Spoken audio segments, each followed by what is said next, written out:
Okay, hello. Welcome to part two of Bite Builder. I'm so friggin' excited, even more than I am every single week because I say it all the time. But I am so excited for this because throughout this last week, I have been talking with clients and helping them utilize this. And I'm actually going to be making it one of the calls we do with new clients right out the gate. Because I think, what started out as a meal plan, like I wanted to give you guys some more inspiration, some more help with food, kind of has now morphed into this formula. And for those of you who have been with me for a while, this might not be anything that groundbreaking because you might have heard me talk about this stuff just in our calls or in passing before. But to have it have like a streamlined thing for it, I'm really excited about it. So last week we talked about the concepts in it, how to use it, what it is, like how the idea behind it. And I told you last week that this week we were going to get a little bit more specific on the individual parts. We're going to talk about the food themselves, foods themselves. So let's get into it. If you guys have any questions, comments, anything you want me to develop further or, give you more details on, tell me in the chat. I got that open. Okay, so first thing, I want you guys to pull up the picture, the Bite Builder picture. It's in our WhatsApp chat. It's also on the Facebook page if you need it. But I want you to, once you have it in front of you, like this, I want you to drop a 1 in the chat. Drop a 1 in the chat when you have the Bite Builder pulled up, the graphic.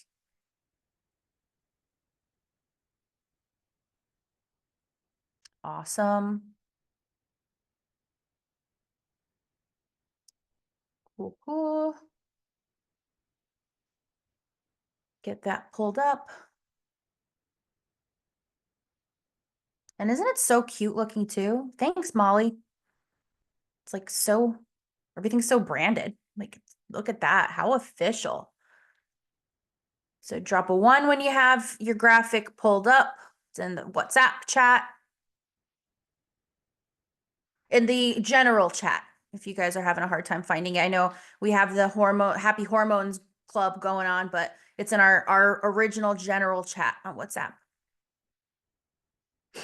Okay, so first thing on there is protein. Now, I think, tell me if you agree, I feel like protein can be the hardest part of the meal, just in general in all meals.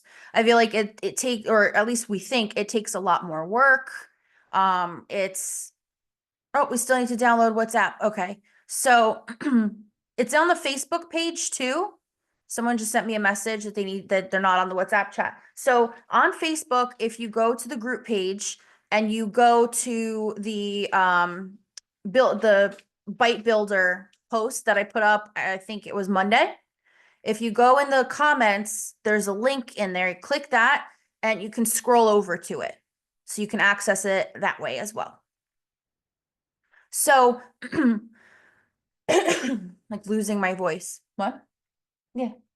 Am I recording? Yeah, I'm recording. Okay. So protein is the hardest one in my opinion. It's most complicated. It feels like it's the most time consuming, the most energy draining. So I think a lot of people, it's hard to get down pat during the day or the morning. I don't know if you guys agree. It feels like that's always the thing we're chasing. I feel like it's super easy to find carbs. If only carbs were protein, we'd be set. But when it comes to protein itself, it's like the most high maintenance part of the meal, let's say. So that's why I wanted to make that the first thing you think about. So if we're following this process, like I said last week, what you think about each day, you wake up, you go, let me take a protein out of the freezer or make sure I have it on hand. So whether that's meat, let's say you're just grabbing some meat in your freezer and taking it out, and that's all you're thinking about, right? So that's, the first part there. Your protein sources can be, I really like to cut out as much work as possible. Like for example, today in my Instagram stories, I posted that Nick made me a snack wrap, right? And it's a piece of breaded chicken, some cheese, some buffalo sauce, some ranch, even though I wish it was blue cheese, but I'll deal with it. And then a low carb wrap that it's in. But the chicken that I use it's easy as hell. It's just from the name of the brand is Real Good, right? Real Good Chicken. Yeah, it's Real Good. We get it at Costco. I think it's like 20 bucks for a giant bag. Not even $13 for a giant bag. I just realized I have spit up on this sweater. That's cute. That's a good look. So anyway, it's ready made. It's 13 bucks for the big bag. If you don't have Costco, it's at most grocery stores. It's becoming pretty popular. It's gluten-free, it's lower carb breaded chicken, and I literally just take the strips out and I put them in my air fryer for 15 minutes. If you don't have an air fryer, you can throw them in the oven. You just got to wait for it to preheat, which is like kind of a pain in the ass, but you just set it and forget it, right? You can actually make that the night prior too. If you're like, well, I'll be at work, I don't have an oven. Okay, when you're making dinner the night prior, make those and keep them ready to go in your fridge, let's say. Okay. So your protein can be something ready made like that. It can be frozen raw meat of some kind. It can be I've even like you could be, let's say you order in, so you can order, okay, you're going with Chinese, right? So you order the chicken without the sauce, you get the veggies, you just get the components. If you get a burger, you get the burger patty, without the bun. But I don't want you to feel like it comes to putting a meal together, you just have to think about like cooking from scratch. It's any kind of protein you can get your hands on in that moment you can use with this process. And I'm going to show you how. So that's the first step. Get your protein. Second step is the method. And I think I did a couple Zooms on this in the Kitchen Confidence series. If you go back and look, if you want to text me for the recordings, I can send them to you if you can't find them. But I did some more in-depth explanations and a couple cooking demos in terms of the method. But we're just going to go over it more briefly today. The way in which you cook your protein has such a big impact on the final texture, the final flavor. It really is a difference. If you think about it, like boiled chicken versus fried chicken, those are going to be way different. Steaming tofu versus cutting it thin and frying it off. Very different, sauteing it in a pan versus roasting it. So I think a lot of times we try to follow recipes and overcomplicate things, but if you know the basics of like the texture you're looking for or how much energy you want to put into cooking that thing, you really want to break it down in terms of how am I going to do that? So a couple of things that I want you guys to think about. I'm gonna write it in the chat as I tell you guys, because I did not write it out ahead of time, and I just realized that that's probably a lot to just rattle off to you guys. So first thing is browning. Oh my God, wait, what was this? Someone told me the term for this and I said it incorrectly the entire Zoom. The Maillard method, that's how that's how it's pronounced, and it's spelled like mallard, like the duck. So I just called, oh my God, yes, Alexis. Oh my God, I was so embarrassed. I'm like, I went to culinary school and this is what I do. But the Maillard effect is the act of browning. So whenever you are browning something or caramelizing something, that is when you're cooking it at a high heat right away. You get the pan real hot, you get your oil hot or whatever, and you put the meat or whatever in there for the sake of browning it, of getting the outside flash cooked.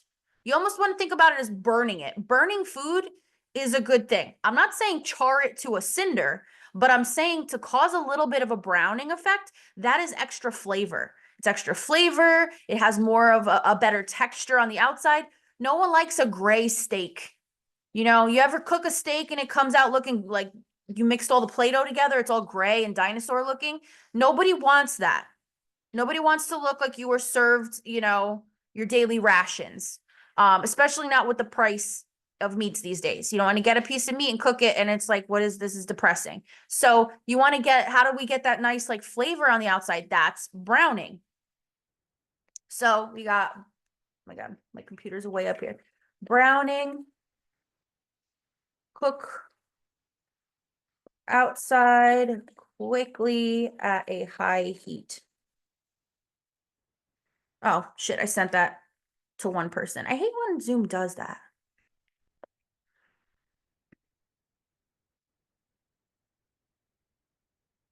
Okay, so we got browning is the first one. Now, the thing with that is, though, that if you continue to cook it at that high heat, you're going to dry the ever-loving hell out of that meat. So you want to initially, you sear it real quick. You get that initial, like that's the pan makes that nice sizzle sound, you know? And then after a couple of minutes or so, you want to flip it over and repeat it on the other side. And the goal is that once you've browned both sides, then you lower the heat. And now this is when you can either you keep it on the stove top and you put a lid on top of it, or you add your other ingredients to whatever you're making, and you continue that way. You could put it in the oven at that point and cook it like at a lower temperature, but you basically don't want to be blasting it with direct heat for longer than it takes to just get that browning on the outside.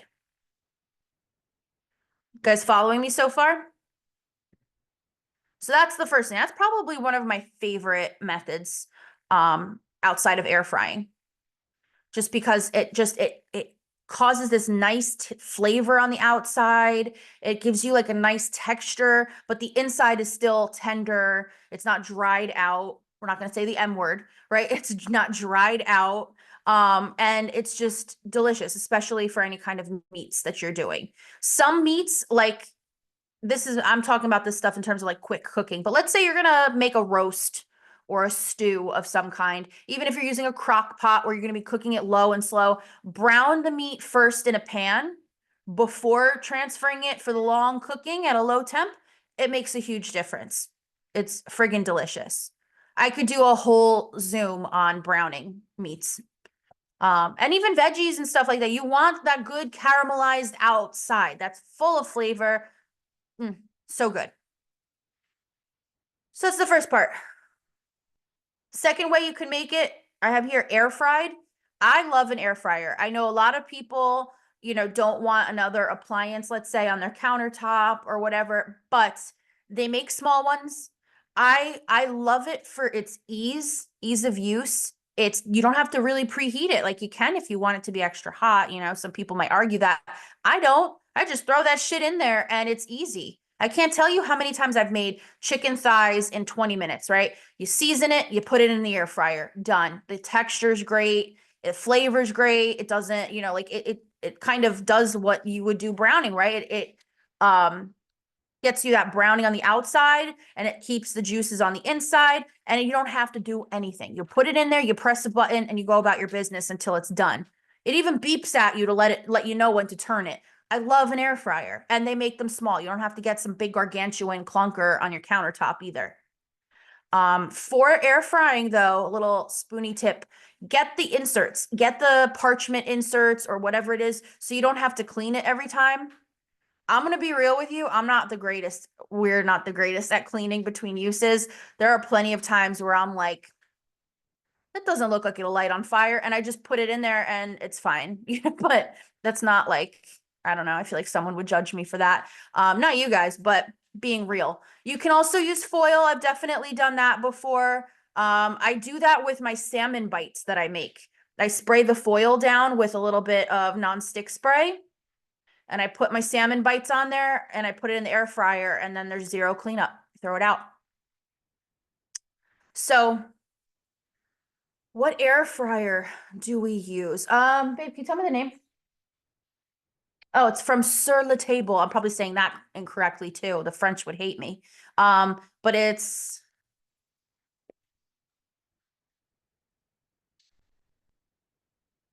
so I know I literally Nick's talking shit back there if you can't hear him, but he's like, you literally went to the French Culinary Institute for culinary school.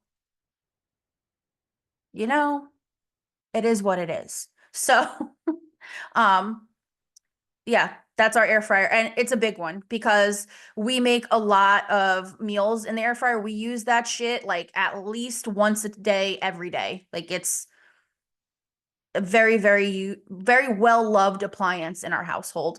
But like I said, they make smaller ones. I think, what is the brand? It's like Drew Barrymore's brand at Target. They make a small one. Dash makes a small one. Like all of their appliances are really tiny. They make like, it looks like a single serving air fryer you can get.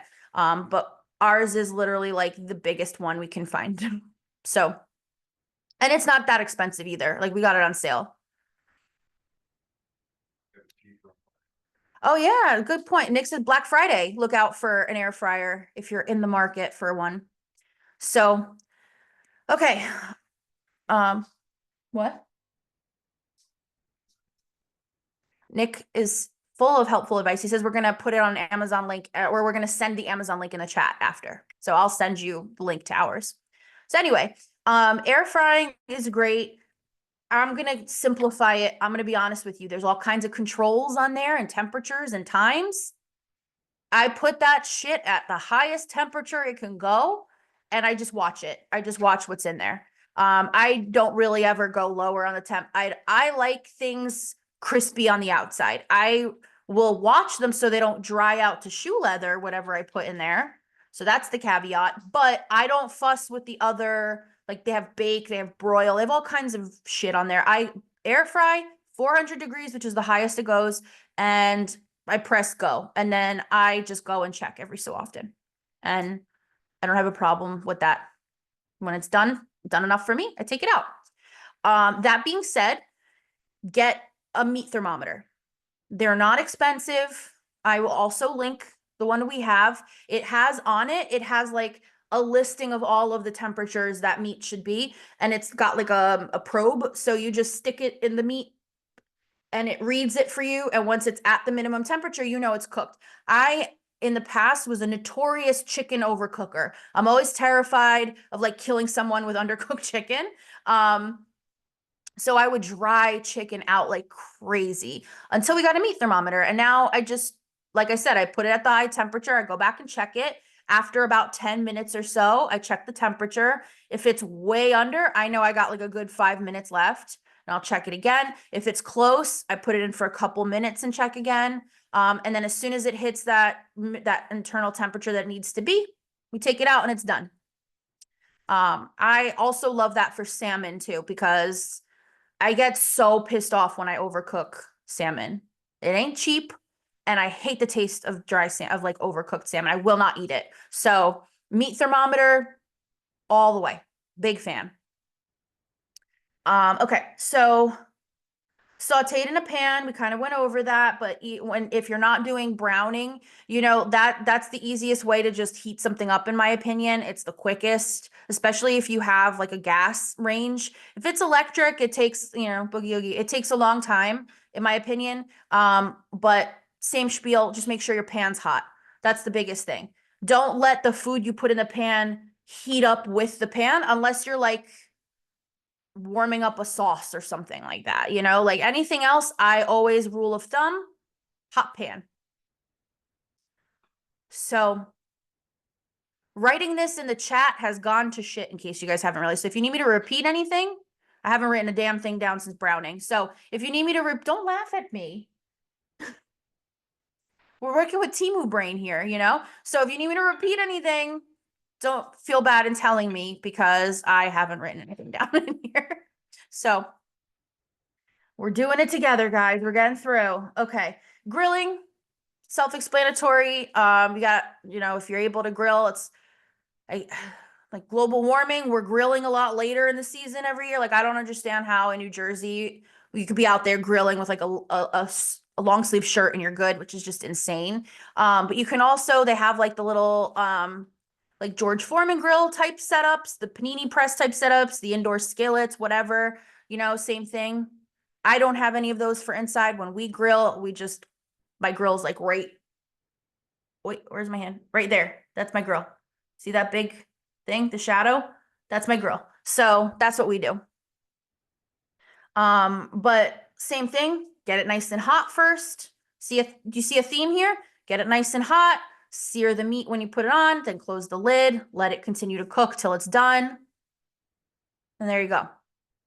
I really want a Blackstone really bad. Every time we pass it at Costco, I'm like, one day I'm gonna get that bad boy. Um, okay, what else we got? Boiled, boiled bores me. Boiled makes me think of being ill because I'm thinking of like chicken soup and stuff, like my grandma used to like boil chicken down for really good chicken soup, but I don't know. Oh, I can send you suggestions for a Blackstone. I know how to cook on it. I just don't have one. I love Blackstone. I love it's basically just a griddle. Is that what it's called? Griddle? Yeah, the flat top, like a diner griddle or whatever. Same thing, heat it up. You find a good neutral oil. I like avocado oil for that. It's got like a higher smoke point, so you're not going to be making a big smoky mess as things get really hot. Smoke point means the point in which the oil you're using will burn and start to smoke. So avocado oil has a really high smoke point. I know these days everybody's hating on anything besides avocado oil and um, olive oil, coconut oil, but olive oil and coconut oil have pretty low smoke points. They burn pretty easily. So I would not use those on a Blackstone because it tends to get pretty hot. I would go with avocado for that. Or sunflower if you feel like you don't care about seed oils and stuff. I personally don't. Like, how much am I going to eat, So, then we got, so boiled. Boiled reminds me of being ill. It serves a purpose, right? It's great for soups. If you're making like, I don't even know what I use. What do I boil? Veggies, I'll boil. Pasta, I'll boil. And the pastas that I use, I can also put these in the chat or like comment them on the video when I post them in the page.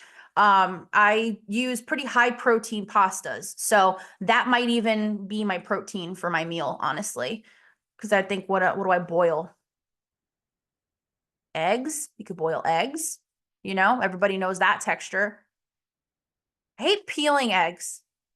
Oh, I should give you guys, I don't know if this is relevant, but I'm going to tell you anyway. Who here likes deviled eggs, but hates the work involved in making deviled eggs? Tell me in the chat if that's you. If you're like, I friggin' love deviled eggs, but I hate peeling them, because that is me. I feel like that could be on my headstone. Like, loves eggs, hates peeling them.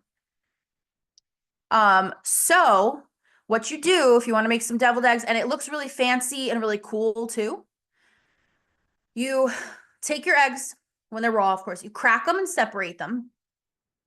And then you put in a greased little baking dish, put your oven. I'm not the best with temperatures because literally, like I said, I will just watch it and make sure it's not overdone. But let's just say 350, okay? You set your oven to 350. You pour your eggs into a greased, like not too huge, like a baking dish where your eggs are going to be maybe about a half an inch high or so, your egg whites. You put the egg whites in there. Bake your egg whites. You take your yolks, you put them in a pan and on low heat because you don't want to scorch these yolks. I hate a rubbery yolk. It's not good, right? So you keep it at like a lower heat. You put your egg yolks in there, a little bit of cream, or you can use coconut cream for this or any other dairy-free alternative. You put your spices or whatever, your seasonings, and then you stir it and cook it on low until it starts to form, like it looks a little bit more solid, a little bit more set up, not as see-through. Once that is done, put it in a blender, like let it cool a little bit. Put your yolks in a blender with some mayo. Blend that up till it's smooth. Set it aside. When your egg whites come out of the oven, you're going to spread that egg yolk mixture all over it and cut it into squares. And there you go, deviled eggs. You can make a huge batch of them. You can do a shit ton of eggs at once. You don't have to peel any of them. You're basically treating it like a little cake. Like egg whites is the base layers, the cake, and then you're spreading your, egg yolk, deviled eggs mixture on top. I've even done this like for fancy, if I want to be real fancy, I've done 2 egg whites and I make it like a sandwich. So egg white on the bottom, egg yolks in the middle, another egg white on top, and you cut it into little squares. So cute. Looks like you put all this work into hors d'oeuvres and it's like the easiest thing in the world. Separate the eggs, egg whites in the oven, egg yolks on a countertop, blend it with some mayo and throw it together. Can you guys hear Angelo screaming in the background? Because then I can relocate if he gets to be distracting. I feel like we go through this every time where you guys tell me you can't hear background noise, but I'm always want to double check. Okay, so you can't hear him. All right, so it's up to me to just stay on task. So, all right, we got baked. Oh, there's poached on here too. Poached, actually, I did not learn how to poach an egg in culinary school, which is really weird. It intimidates me. I'm going to be honest. There's a bunch of different methods, but it's not something I do frequently. It's my goal to learn how to easily do it so then I can tell you guys how to do it, but I'm not there yet. I have not attempted to poach an egg and I don't even know how long. Poaching eggs are so hard, even though it's worth it when you do it right. I know they're so good. Like when I order them, like I love eggs Benny. Like I love a poached egg when it's right. But whenever I've made them in the past, there's either like a mess that doesn't stay together or the yolk is too hard and it's just meh. So it is my goal to learn how to poach the perfect egg and then teach you guys how to do it. Because there has to be an easy way, a hack to it, you know? So TBD. But baked, same thing. I would say baked, roasted, whatever. That's the easiest. You preheat your oven to the temperature you want. Pro tip, heat your oven 50 degrees past what you want it to be. And then when you put the item you're trying to bake or roast in the oven, turn the temperature down to what you want it to be. Because when you open the door, when you're putting something that's cold, let's say, into the oven, that's all going to lower the temperature. So you want to kind of preface that by setting it higher than it should be. Okay? Oh no. Sorry, I got distracted. Nick I have a plant that's dying and he's just finding rotten leaves all over and he just did that. Sorry, totally ADHD. But anyway, so yeah, set your temperature higher. This way, when you put it in, it comes down to the ideal temp. Okay. I really like roasting things because that's another, like with the air fryer, if you deal with preheating, it's another like set it and forget it type of thing. You know, so you, as per usual, mix whatever you're trying to roast or whatever, make sure it's oiled. Make sure you have your seasonings on there. And then, which we'll get to next, my favorite, and then put it in the oven, lower the temp down to what you want it, and just check on it. You know, make sure that it's not going to overcook to hell. But that's an easy way to get some good flavor in there without it being like gray and boring. I love a roasted chicken. You get the pieces pre-cut. It's easy. You season, you oil it, stick it in the oven. My pork chop one pan dish that I put in the meal plan a lot of times, or when we had the meal plan, that's literally, you season it, put some chickpeas in with it, put it in the oven. It's a dump it and forget it kind of thing. I know it might be intimidating, but once you start doing these things more, it's going to become second nature and easy to you.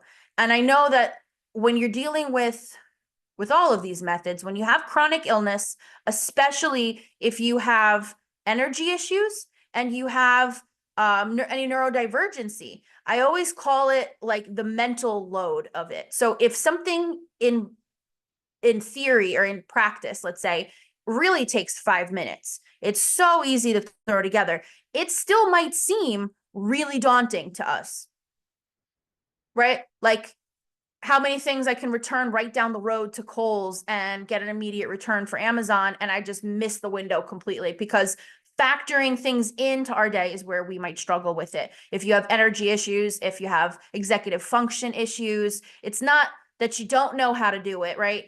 And you know that it's quick, but it just seems arduous in nature. So you're just like, oh, I don't have the energy.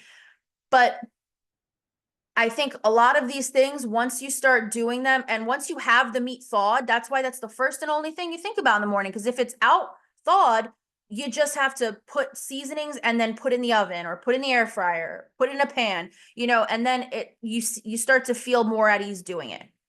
I have to remind myself of this a lot, by the way. So like there's days where I'm just like, oh, should we just order? And then I'm like, do I want to spend friggin' $60 to $80 for this meal when I have meat that's thawed? No. And then I just do it. And then after I'm done, I'm like, oh, that wasn't that hard. But it's okay if in the beginning you're like dragging feet. I do it almost every time I have to cook, if I'm being honest. And then I'm always surprised by how quick it actually is. So just keep that in mind. All right, we're going to move on to flavor. Any questions or anyone need anything elaborated on in terms of method before we move on? Oh, I didn't talk about tofu. Duh. So for those of you who are not meat eaters in here, for protein, there's beans and there's tofu. So beans, the way that I make those, you can either saute them with different things in the pan. You can mash them and make them into little patties. That's a little bit more involved. Or my favorite, roast them. You put them in the oven with seasonings and roast them, especially chickpeas. So friggin' good. You can also do those in an air fryer. That's a good form of protein, and that's going to use this as well in terms of flavoring, method, all that. Tofu, I love. It gets such a bad rap because it's extremely bland and it's mushy and textureless, I would say. But that's a great thing because it can be flavored to anything, and it has the same texture. I don't know. For me, with my neurodivergent brain, I love that I always know what the texture is going to be. You know, with meat, sometimes when I'm extra anxious, having one different texture and one bite of my meat will throw it off. I won't even eat it. I won't want to eat it. I'll be very upset. But with tofu, you always know what you're getting. It's the same thing every single time. So I love it. It is very gross on its own. I'll never forget I was in the hospital and I got excited because when I was pregnant, I was in there for like a month and change. And they didn't tell me that they had tofu. I like got the inside scoop that they had a vegan option and they had tofu. And I don't know why, after weeks of seeing the abysmal shit that they were giving me with no seasoning at all, I thought their tofu was going to be something. They were like, it was like barbecue tofu. And I was like, oh my God, that sounds so good. I'm so excited. It was literally raw tofu on a plate with some barbecue sauce. Don't ever eat tofu that way, especially if you haven't already tried tofu, because you'll never eat it again. So you do have to futz with it a little bit. In my opinion, there are some raw tofu recipes out there, but I don't know. I cook my tofu, right? And for that, I'll cut it thin and fry it up. You put a little bit of gluten-free flour on it, you know, and then you fry it in a pan, or seasoning is a must. And then, which again, we'll get to with flavoring, and then air fry it or fry it in a pan, bake it in the oven. It's very versatile, very easy, even though it might seem intimidating. Always buy extra firm, in my opinion. That's the best one. I've heard tofu affects your hormones too because of the soy. I I don't buy into the soy affecting hormones thing because there are so many varied studies, and I don't know anybody who just eats a shit ton of soy every day, all day long, for it to actually yield some kind of effect. I think that it gets a very bad rap. I think what's less healthy is under eating protein, or just I feel like it serves a lot more benefit than it does any kind of risk. And I think that there's a lot of things that if you eat a shit ton of it, it can affect you negatively. You know, so I personally don't watch my soy because I personally don't eat a ton of it every single day. I don't use soy milk, you know, I don't eat a whole lot of packaged things that have soy in them, you know, so for me, it really doesn't bother me that much. What am I going to eat tofu maybe once a week?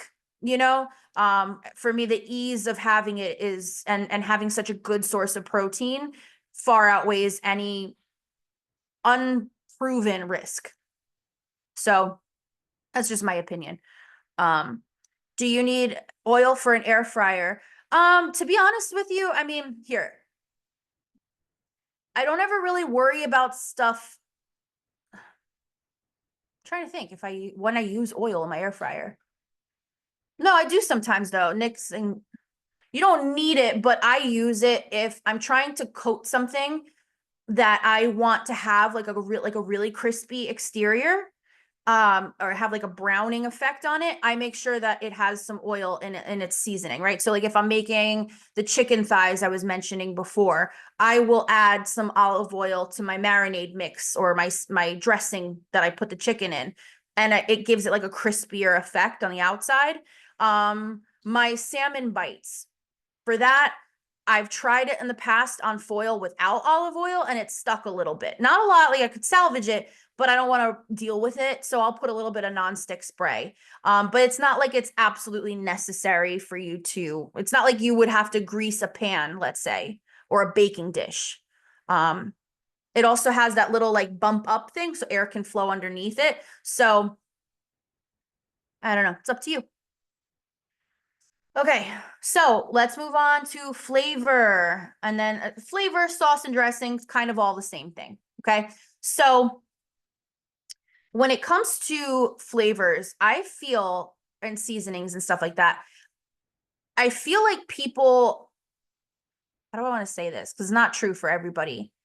Commonly, something I hear about a lot are people under seasoning their food, especially things like vegetables that, especially if you didn't grow up in a household, like I can't tell you how many clients I've had where the only veggies people's parents made growing up was like boiled veggies or like plain veggies from a can that with no seasoning. And so I think veggies catch a really bad rap. But if you implement the method and then you season it correctly, oh my God, it can be so satisfying and so good. Like I feel like I wish veggies do have some protein in them, believe it or not. A lot of people don't realize that. But I feel like if it had like truly enough protein, if I could like do it right, I feel like I could easily be like a pescatarian.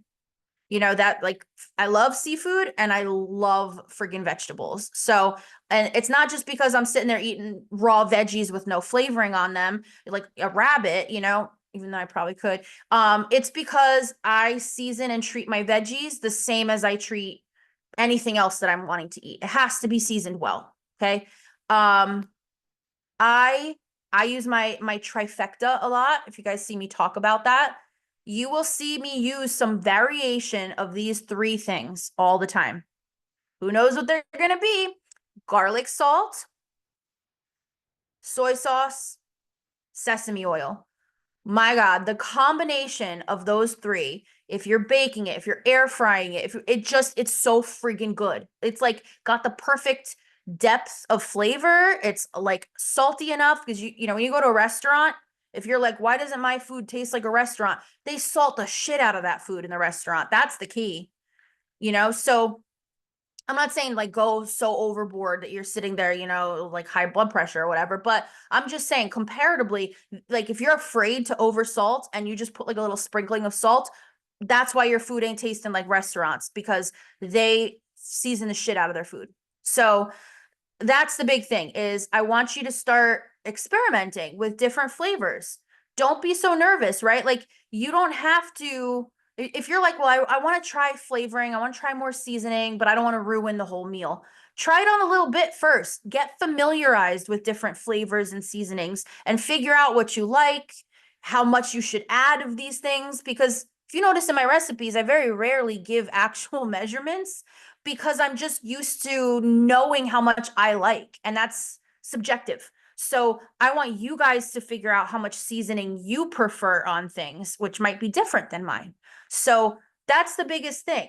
You know, when you're thinking about using the bite builder, we got protein, we picked which one, right? We got the method, we're picking how to cook it. Then you want to think about flavor and the type of flavor you're going for. This is really good for if you're having food aversions that day. Do you want something citrusy? You want something salty? You want something more Asian flavored? You want something more Italian flavored, more, you know, Mexican, or, you know, whatever the vibe is what you want to think of. And then based on that vibe is what kind of sauce or dressing, or which is the next category, you're going to add to your food. So let's say, I keep using this because it's an easy example. Let's say that I took out chicken thighs in the morning. I want to use the air fryer because I don't have a lot of time. So I got that down. Got the protein, got the method. The flavor I'm going for is like kind of an Asian flair. I don't even know. Yeah, I guess you could say Asian flair, right? Because I'm going to use my trifecta. I'm going to use my garlic salt. I'm going to use my sesame oil, and I'm going to use my soy sauce. I hit myself in the face. And I'm going to put that in a bag, shake it up with the chicken thighs, and then put them in the air fryer and cook it. Right? So that's one way we do flavor. Then I love a sauce. I really do. I love a dipping sauce or just something to add a little oomph to the dish. And I think people think this is really just too much work or really hard to do. It's not, I promise you. You get some kind of a base for the sauce and you add your flavorings to it. So for me, a lot of times what I'll do, I'll grab some mayo and I'll add more of the trifecta to it. My soy sauce, my sesame oil, my garlic salt. I mix it up and there's a sauce. Sometimes I'll add like some lemon juice to that too, if I want to, especially if I want to thin it out. There you go. You got a sauce. Let's say you're doing something with more Italian themed, right? You get a jar of tomato sauce ready made, heat that up. There you go. It's a dipping sauce. Add some Italian seasoning if you want to really zhuzh it, and it's done. Simple. Trying to think what else I can do. The other day I was talking to someone who wanted a dipping sauce for they had leftover tofu. So they were going to put it in the air fryer and then they needed like a sauce for it. And I think we did minced garlic that they had in their fridge, garlic powder, not garlic salt. They didn't have it. A little bit of salt because they didn't have garlic salt, mayo and lemon juice. Oh no, I'm sorry. They used Greek yogurt and then lemon juice. And they mixed that all together. And that was their dipping sauce. They friggin' loved it. What else? What else can I give you examples of? Mediterranean I have here, honestly, is olive oil, lemon juice, and some oregano and some salt. Done. You can use that for dressing for salads. You can use that for a side sauce. A lot of this stuff is just easily convertible. Do you guys see that pattern? It's the same stuff used over and again in different ways. But I want to hear your thoughts so far because I've done a lot of yapping. But at this point now, we've gone over the protein, we've gone over the method, we've gone over thinking about the flavor and putting together a sauce. And this is all in that graphic, right? The base of the sauce, all that stuff. What are you guys thinking so far? Have I freaked you out? Are you following me? Tell me in the chat.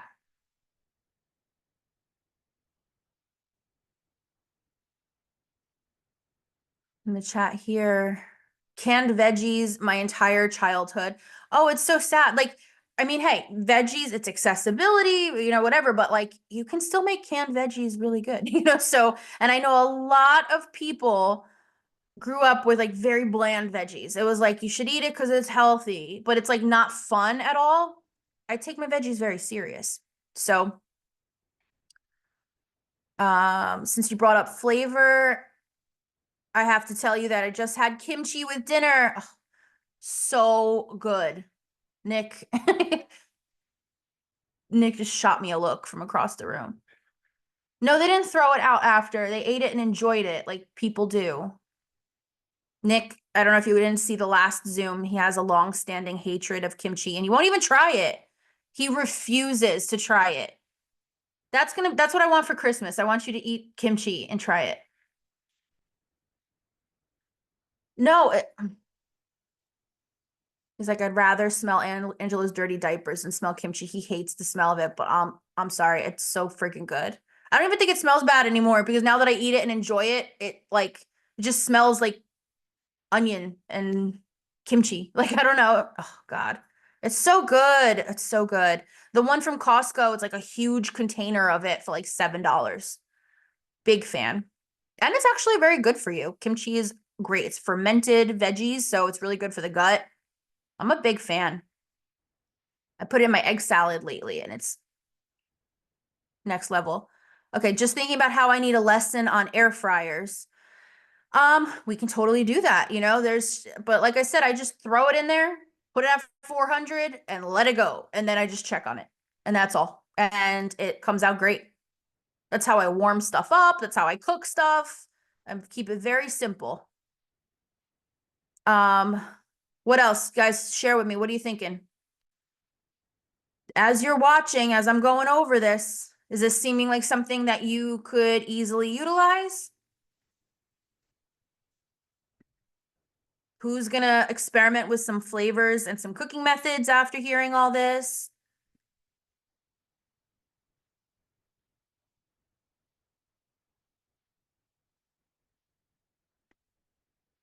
I need to play like Jeopardy music in the background after I ask questions. Anyone else hear it in their head? Do, do, do, do.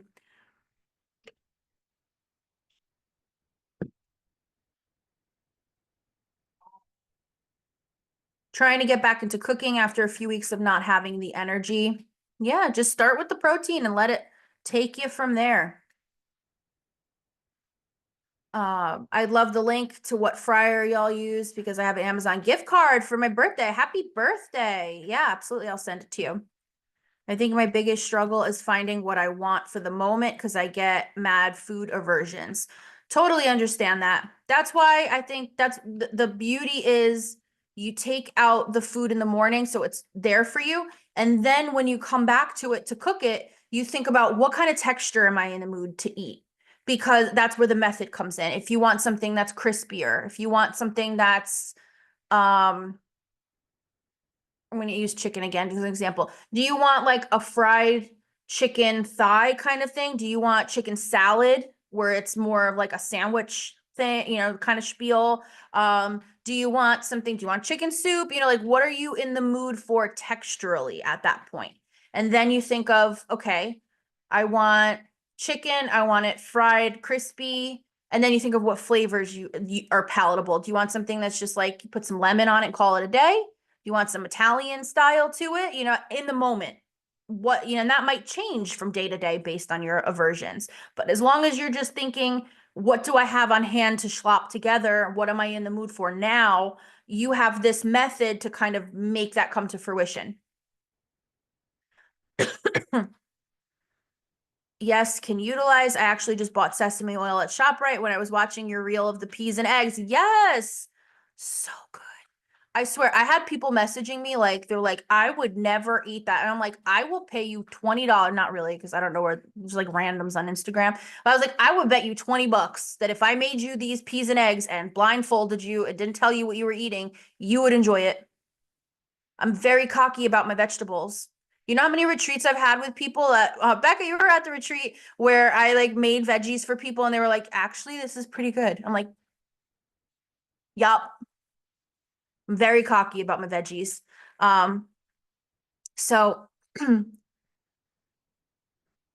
cabbage. Oh my gosh. I think cabbage gets a bad rap from people. Like, I guess not anymore. What? It's not because of kimchi. Oh my God. Kimchi hater extraordinaire over here. Peanut gallery.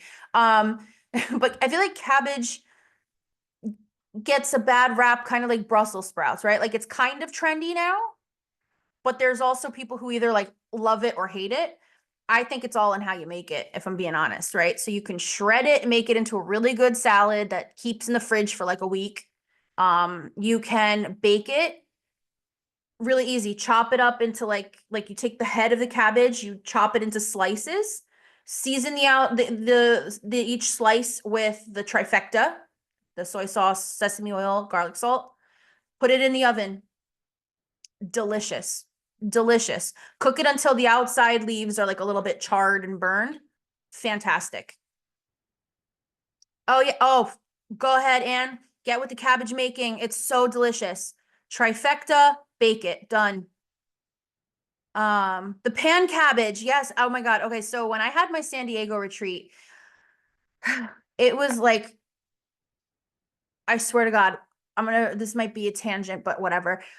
The week or two prior, I had gone to Greece and we had to take care of some estate stuff for family. So I had to help clean out one of my great aunt's houses that, she had passed. No one went there. So we had to go and like take care of stuff. And I took a few of her things, home to keep here as a keepsake here. And I swear to God, I don't know if it like she was pissed off that I took it or something. Like how I don't know. But the following few weeks that came after that trip, I was like, what is going on? We got stranded in London Heathrow Airport for 2 days. I forgot my insulin at my grandpa's house in Greece, so I didn't even have enough insulin on me. I had to go run around London trying to find insulin in like clothes that were meant for Greece, and it was like 60 degrees and raining. We got home, something got messed up. I don't even think I told you guys this with the Airbnb booking, so we almost didn't have a place for everyone to show up to. Like it came really down to the wire. I had to end up paying a lot more money to secure the location again because of a mess up on Airbnb's part. It was a mess. And then we get there, and then apparently like the storm of the century was coming. Like who remembers when San Diego last year was getting that massive hurricane and everyone was freaking out? Yeah, we were like up in the friggin' hills of San Diego, battening down the hatches when this friggin' historic storm was rolling in. And last but not least, cherry on top is that a lot of the food I had ordered to be delivered to the house for us to utilize for the weekend arrived the day that we were leaving because it was delayed. So we had to then go scramble during hurricane prep. We had to go to the supermarkets in San Diego, a place we've never been, we have no familiarity with. It's freaking expensive. And we had to buy all new groceries. And it was just utter chaos for a good month after that Greece trip. I felt like I had bad luck. It was crazy. But all that to say, we found palmini noodles, chickpeas, and cabbage at the local grocery store. And I was like, we're gonna make a side dish. And surprisingly, yeah, Nick was saying they had carbonate bread there. I guess like, hey, California, they have like healthy stuff that I don't know. But we made it work. And I made this freaking delicious like dish with palmini noodles, cabbage, chickpeas. I baked some cabbage, and it came out really good. I hope it did a good job of hiding the fact that I was like in my head, I was like, oh my God, oh my God, oh my God, the whole weekend. Um, and then yeah, Becca, there was like I have this video if anyone wants to see it. Becca saved the day, but outside, it was after it's finished raining. It caused this massive tarantula migration, and when I tell you we were in the hills, like we were in the mountains at the house that I had picked for this retreat. And I'm standing outside, I turn around and I think to myself, I'm like, that's weird. Why do they have Halloween decorations out? And then I'm like, and I turn around and it was like a movie tarantula. Like this thing looks straight out of Jungle to Jungle. Anyone remember that movie with like Maitika, the freaking killer tarantula? This thing was there and it was like a foot, it was like right next to me. Right next to me. I turn around. I hurt my hip that day. I've never run so fast in my life. I ran my ass around the outside to go inside. I told everybody about it. We all rushed to the screen to the sliding door to look at it. It came up to the screen to the sliders and was like tapping on the glass like, and then we see Becca like scooch out there and just like put it in a cup and go release it in the wild somewhere. You saved the day. I would have, sorry, can't check out. It might be outside. Like, can't do it. What a trip.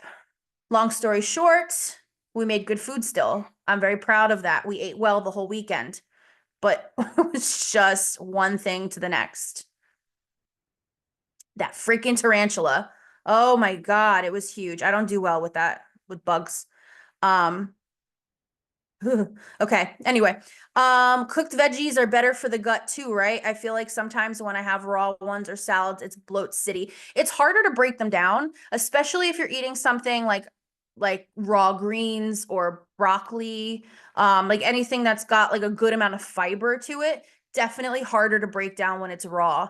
Like I have colitis and I very much stay away from raw broccoli. Raw carrots can get you too. Yeah, be careful of the raw. It's just overall harder to digest and break down.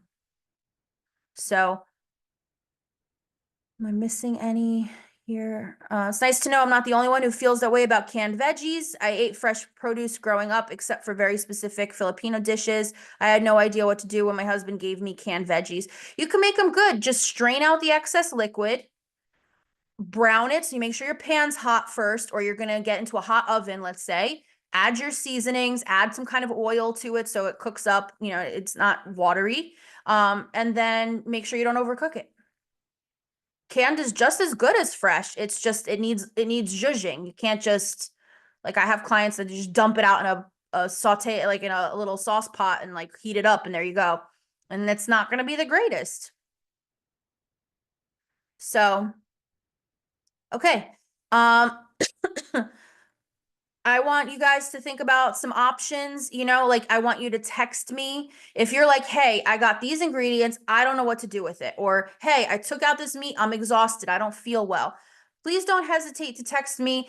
Gouge my eyes out if I have to talk about freaking carbs every day. I would love talking about this stuff. I love helping people cook. I love having people make really yummy things.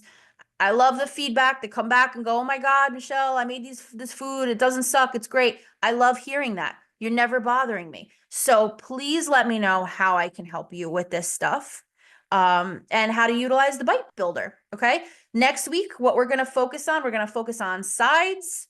We're going to focus a little bit more on veggies, and just quick, easy sides to throw together because I know that that's Nick's making that face at me because anyone seen Wolf of Wall Street when they talk about the sides?